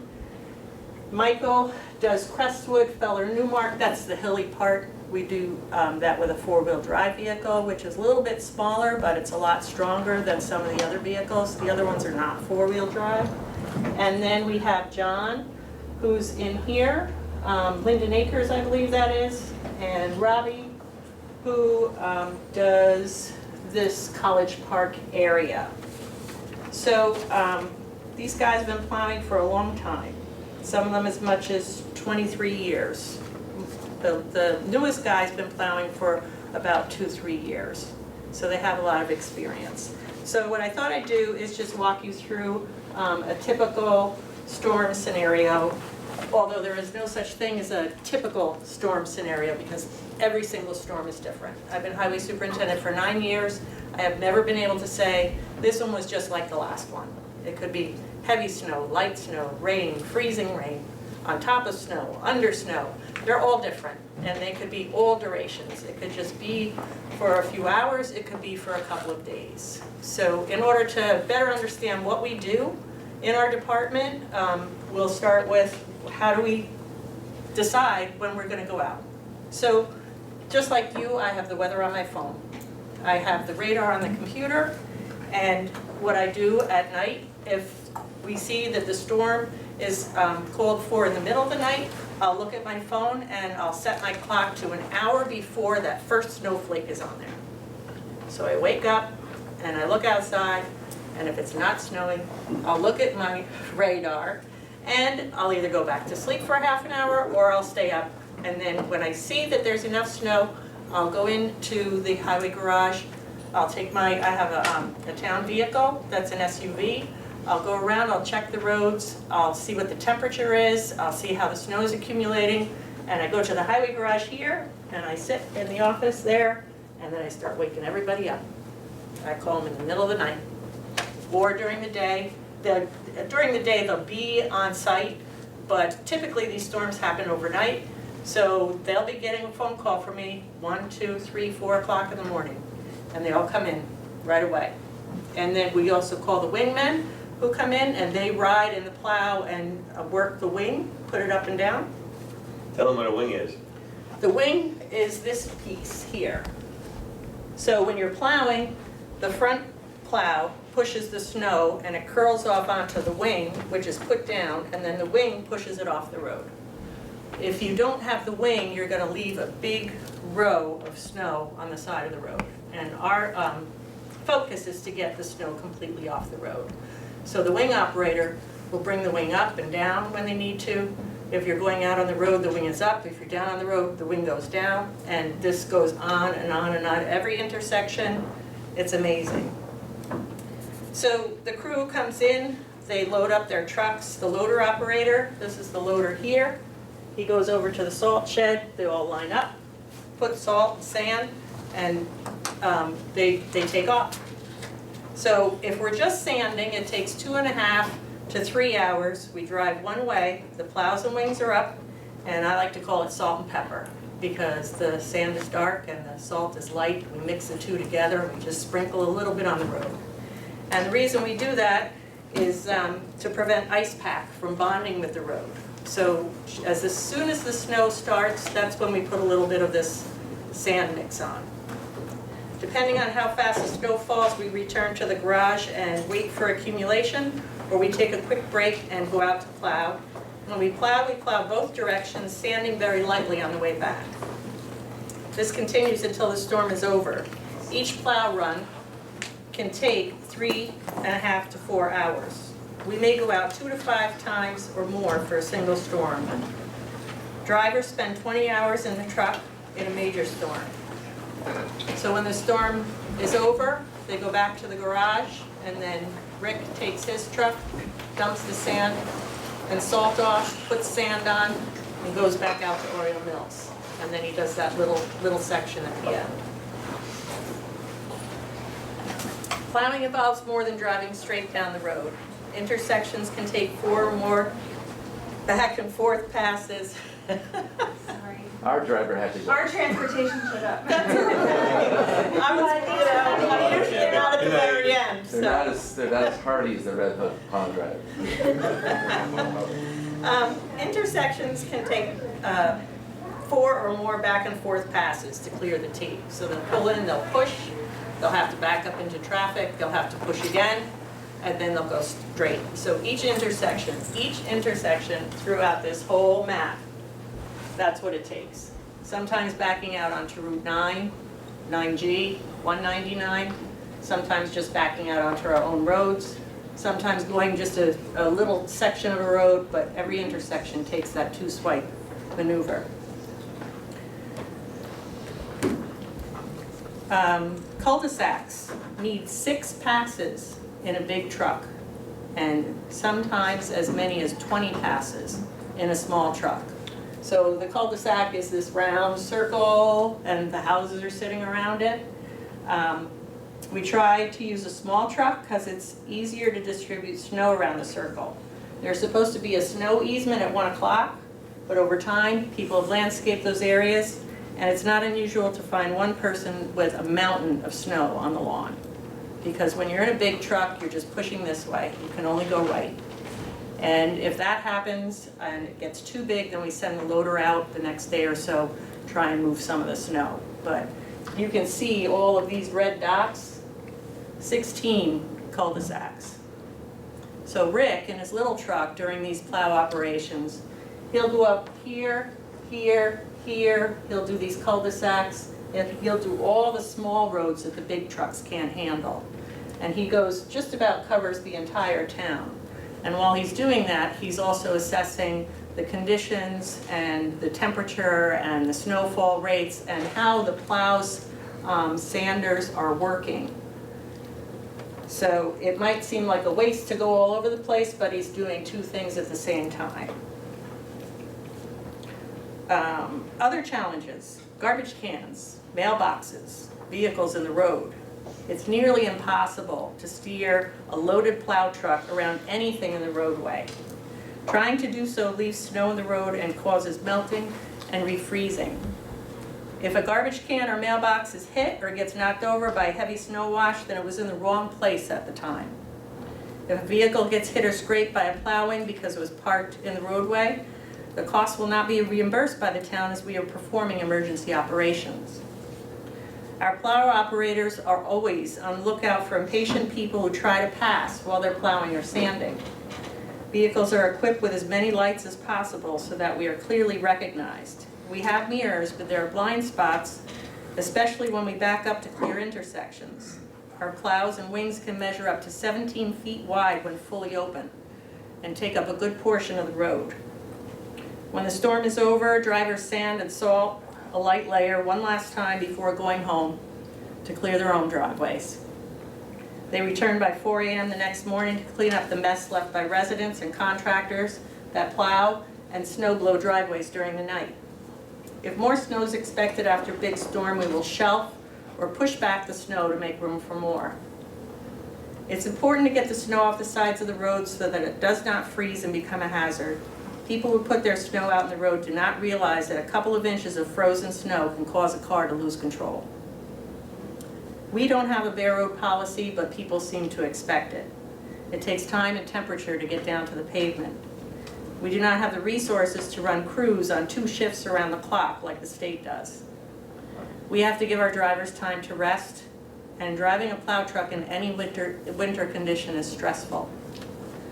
Our goal for winter maintenance is to keep the town roads passable, help emergency vehicles reach their destination, and get everyone home safely, including our drivers. And I forgot to put up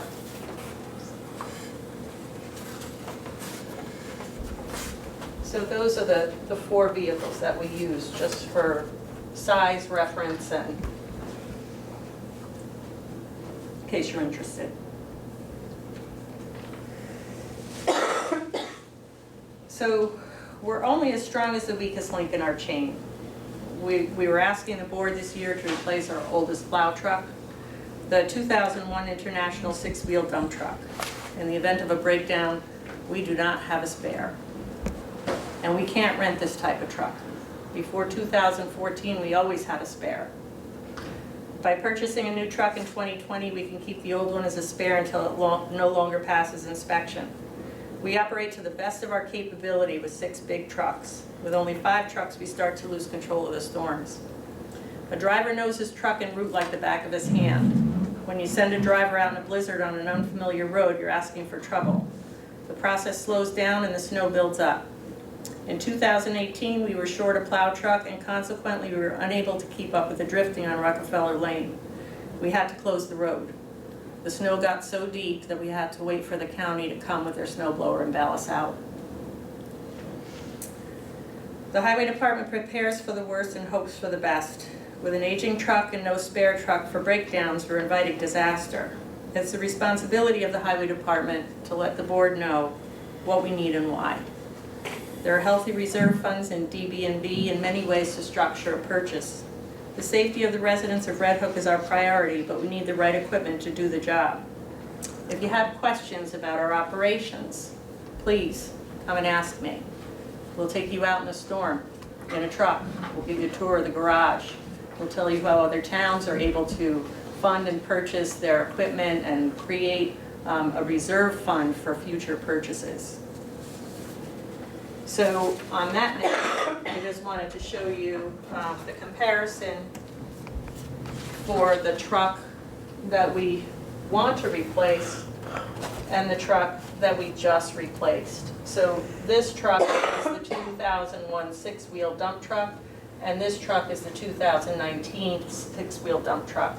So this truck looks bigger than this truck, but it's actually not. Because of the few years ago, they required that all diesels have reduced emissions. They need a bigger area inside here to put those features so that it's a cleaner vehicle. So the benefits of exchanging this for something like this, backup cameras, better safety features, the emissions reduction. This truck doesn't look like it's in bad shape. We take very good care of our vehicles. But what you don't see is the rust and the cracking that's starting in the frame. If you put 10 tons of material in that and you're out on the road, it can stress it to the point where it's just going to break down. So I want to thank you for your consideration. And do you have any questions? No, thank you. That was very informative. I appreciate that, and I'm sure that people will appreciate seeing who their driver is and their route and the experience that they have, and taking a look at the equipment. The more they get to know, the more I'm sure they'll appreciate the effort that the department makes during those times. It would be kind of nice to put this, I know Lori, your clerk has done such a great job with your portions of the website. I don't know if there's like a version of this that you could put on the website so that people could see it. You know, I know people do watch our meetings, but lots of people don't. When it comes out on YouTube, Yeah. I believe you could take a clip Yeah. and just put it out there. Yeah. And then attach whatever documents we have to it. Yeah. that would But be we great. do have a snow and ice policy which outlines the same thing. Yeah. But what the snow and ice policy doesn't do is it doesn't show you what the Yeah. vehicles look like, Right. the relative sizes, where we go. Well, that's what I'm thinking, in if you had a town. whole page on the operations, you know, for Yeah. information, I think people would find that really That's a great interesting. idea. Many years ago, they were talking about putting or embedding into the road surface sensors so that solar relays or whatever could heat the surface. Are they thinking about that? Or? I have not heard of that at all. I do know that the blacker the road is, the faster it melts because it attracts, it's just the heat factor. It's also So hot a in lot the of summer. times, a lot of times they'll resurface it with a coating, just to create that. But a lot of people don't like the way that looks. Heating the road surface is immensely expensive and costly in terms of the environment. The amount of way of generating the heat is very counterproductive to the environment, really. Well, That smaller truck there is the one that's due to be replaced now, right? yeah, this is truck 11, that's the 2001. And that's the six-wheel dump truck. So, That's the one Michael drives, right? no. Michael drives the four-wheel drive, and as a matter of fact, that one's been in the shop all summer. They haven't been able to find out. That one isn't four-wheel drive too? No, none of them are four-wheel drive except for Michael's. But if you look here, you could have bought Steve's truck in 2001 for $88,000. We just bought Robbie's truck, pretty much the same thing, but with an automatic transmission. It was $236,000. So the costs in the last 20 years have, tripled? A lot of that has to do with the engine and its clean burning of fuel has been very costly. Are they made in the USA? Okay. All right. Yeah. Good. Yep. Thank you again, Teresa. Thanks so much. Okay, we have, before we go into attorney-client, just a few items of correspondence.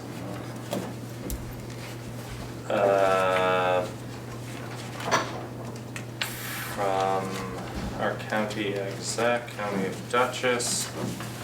A resolution again about the speed limit on River Road. A letter from Mark again talking about that the county filed a brief with the U.S. District Court for the Northern District of New York in support of the state's lawsuit against the EPA, which was filed by our fairly new State Attorney General Letitia James against the EPA that they violated the federal law when in April they gave GE a certificate of completion for cleaning of the PCBs in the Hudson River. And so he wants us to know that the county has joined in. I think we did this years ago, as a matter of fact. Yeah, we voted to support or something. Right, we did He's years asking ago. us to submit a letter, but we did that already. Well, we did this years ago when they were threatening to close up shop and leave. But he's letting us know that he sent one in. We have from DEC a notice about a reference dam off of Hateman Hill Road.